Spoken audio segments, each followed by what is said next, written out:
چنو اور منو دو چوزے تھے۔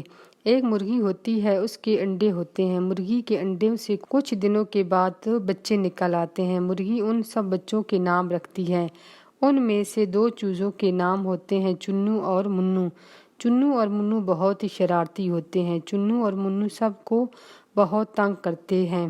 کبھی گھوڑے کو جا کر اس کی ٹانگوں میں چونچ مارتے، گھوڑا ان کی چونچوں سے ادھر ہوتا رہتا اور مرغی سے کہتا کہ تمہارے چوزے مجھے بہت تنگ کرتے ہیں، کسی دن یہ میرے پاؤں کے نیچے آ کر مر جائیں گے، پھر تم مجھے نہ کہنا کہ تم نے میرے چنو اور منو کو مار ڈالا۔ پھر مرغی چنو اور منو کو ڈانٹتی، پھر چنو اور منو گائے کو تنگ کرنے لگتے، پھر اسی طرح سے گائے بھی مرغی کو چنو اور منو کی شکایتیں کرتی۔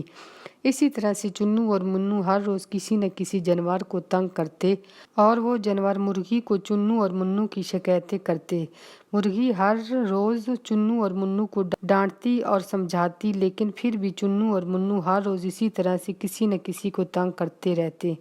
ایک دن چنو اور منو دونوں دانا کھاتے کھاتے کچھ دور چلے گئے اور وہاں ایک بل تھی اور وہاں پر ایک چھوٹا سا کیڑا تھا۔ چنو نے جب کیڑا دیکھا تو منو کو بلایا کہ یہ دیکھو یہاں پر کیڑا ہے۔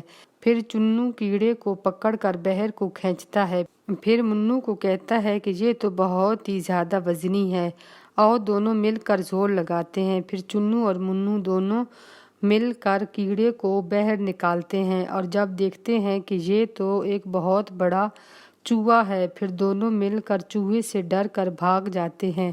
چنو آگے آگے بھاگتا ہے اور منو پیچھے پیچھے۔ پھر دونوں توبہ کر لیتے ہیں کہ اب وہ کسی کو تنگ نہیں کریں گے۔